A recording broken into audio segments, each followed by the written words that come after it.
Bumblebees. Welcome back to Tulips and Honey. I'm your host, Lauren, and I'm joined today by our very special co-host, Brother B, Patrick from Cave to the Cross Apologetics. Patrick, thank you for joining me today. Thank you for having me. We're definitely not going to do anything controversial today. Nope. We're going to keep it chill and relax. Mm-hmm. That's right. That's how we roll. I definitely didn't bring you on the program to talk about something that's going to make a lot of people upset. Patrick at cavetothecross.com for all your hateful needs. And I am not being held hostage to say that or being paid. So you should be being paid to take all this hate. We're going to be talking about Romans 13 today. I'm really actually excited about this because this has been a strange month with the pandemic where this sort of has been brought up, but it's not the first time it's been brought up. I remember whenever Obama was president that I heard about this kind of thing a lot. Like, should we be obeying? It definitely comes up when we're talking about paying taxes in regards to the fact that, some of that money is going to Planned Parenthood.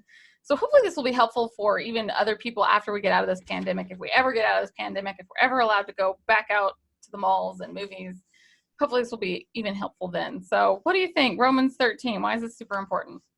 Well, let me completely derail the episode by first having my caveat of saying, if your pastor has taught you something different, you are under his authority.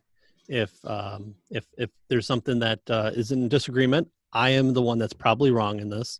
Follow your church leaders. That's what we're explicitly told to do. I believe that Romans 13 is misutilized a lot in the Christian life in how we relate to the state. And so the state is whatever governing body that you're envisioning. And so I think a lot of Christians, especially in America, read Romans 13 with constitutional democratic republic of these United States, we the people do solemnly swear to hold these truths to be self-evident, one nation under God, indivisible, in liberty and justice for all. And that's just not the case. And Romans 13 is right in the middle of Romans, and there's things before that. So if your pastor's taught you different, I'm not saying I will not say that even if my own pastor took a different approach to this, I would fall under his authority. And if he wants to cancel churches, if your pastor wants to cancel churches, that is up to your pastor. That's up to your elders. However your church government exists, that's where we fall under. So, yep, that's a good caveat. Yeah. So don't send hateful emails because we just gave that at least not that. Listen to your pastors, listen to your elders. I'm just a random dude on a podcast. So, and so Romans is Paul's letter to a church of predominantly former pagans.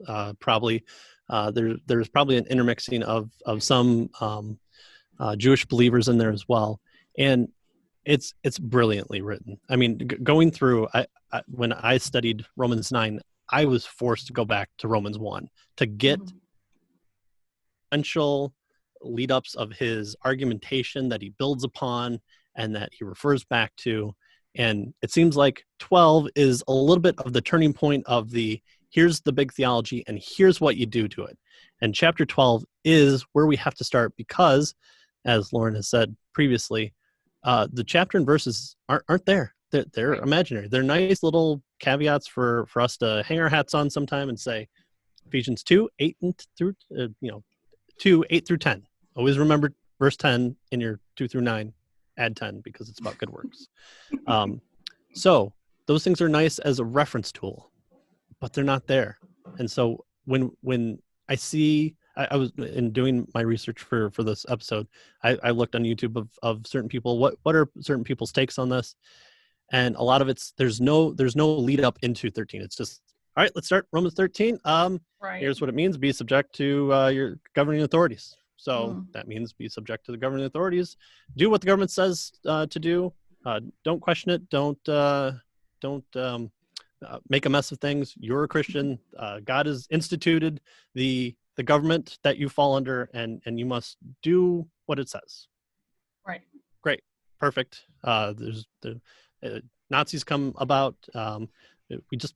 Romans 13. Right. Nazis invade France as an act of war. Well, okay, France was our government, but now the Nazis are our government. So Romans 13. Right.